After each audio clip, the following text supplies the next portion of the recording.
भर्त्सना के लायक भी नहीं। वो सीधे और सीधे तौर पर ये दर्शाता है कि कांग्रेस फील्ड में नैतिक रूप से चुनाव हार चुकी है आज, और जीतने के लिए उन्होंने संवैधानिक संस्थाओं का इस्तेमाल किया है। मैं ये चाहता हूँ, ये कहना चाहता हूँ कि भूपेश बघेल सरकार को किसी भी तरह के आईडी को, आधार कार्ड को, या जिसको जिसको निर्वाचन आयोग ने अधिकृत किया है, अपने सरकारी योजनाओं से भी पृथक कर देना चाहिए। निर्वाचन आयोग को भी भारत निर्वाचन आयोग के जिन चुनावों को संपादित करती लोकसभा के या विधानसभा के, उसमें भी ये जरूरी है। 73वें संशोधन के बाद जब राज्यों के लिए भी स्थानीय संस्थाओं के लिए चुनाव के लिए बनाया गया, उसमें भी इससे पहले वही पैटर्न था कि हम परिचय पत्र के आधार पर वोट करें।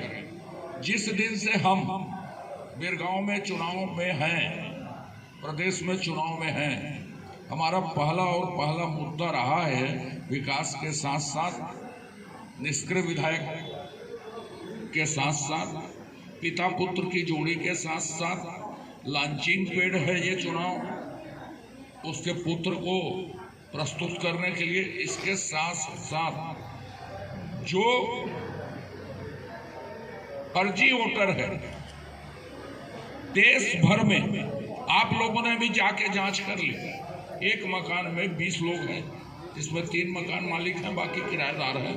जो असली मकान है 381 नंबर, ये सब जानते हैं। उसके बाद निर्वाचन आयोग का ऐसा, माने ये हमारा मुद्दा रहा है। तो भूपेश बघेल सरकार या ठाकुर राम सिंह, नाम लेके बोलता हूँ मैं, कि ऐसा आदेश यदि जारी करते हैं पर्ची में, तो इसका मतलब है कांग्रेस नैतिक रूप से चुनाव हार चुकी है। और अब यह सरकार और छत्तीसगढ़ की जितनी संस्थाएं हैं उसकी विश्वसनीयता समाप्त हो चुकी। आप में से आपको भी चौथा स्तंभ लोकतंत्र का कहा जाता है। इस आदेश के माध्यम से छत्तीसगढ़ में लोकतंत्र की हत्या हुई है और हत्या करने की कोशिश हो रही है। फर्जी वोट को वैध करने की कोशिश कर रही है। ये सरकार का और जिस संस्था ने भी जारी किया है ये आपराधिक कृत्य है। इस शहर में विरोधी भी जारी किया है ये आपराधिक कृत्य है। इस शहर में विरोधी विदेशी लोग मौजूद हैं, राष्ट्रद्रोही लोग मौजूद हैं, जिसकी जांच की मांग हमने बार बार की। उसको नकार के चुपचाप पिछले दरवाजे से जांच करके वोटिंग के एक दिन पहले ये आदेश निकालना कि किसी भी पहचान पत्र की जरूरत नहीं है।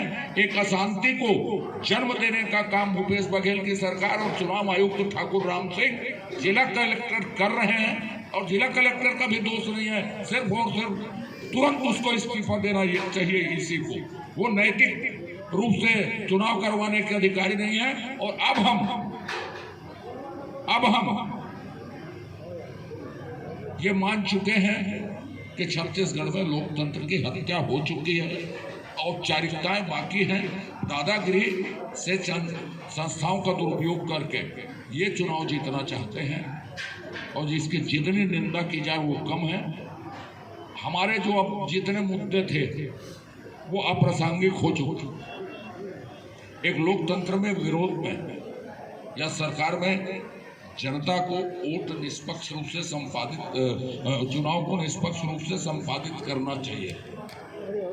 दुर्भाग्य है इस प्रदेश का कि गुंडे मवाली विदेशी राष्ट्रद्रोही लोगों को वैध करने का काम और बाहुबल के दम पर, पैसे के दम पर मौलिक अधिकार जो जनता के हैं वो छीने जा रहे हैं। ठाकुर राम सिंह को इस्तीफा देना चाहिए। दूसरे भी उसकी जगह में वोटर आईडी को अनिवार्य करना चाहिए। यदि कोई भी दुर्घटना घटती है कल किसी भी तरह की, तो उसके लिए जिम्मेदार मुख्यमंत्री जी और ठाकुर राम सिंह होंगे। भाजपा भर्त्सना करती इस आदेश की। और मैं अब अपने साथी विधायक नारायण चंदेल जी को अपनी बात रखने के लिए आमंत्रित कर।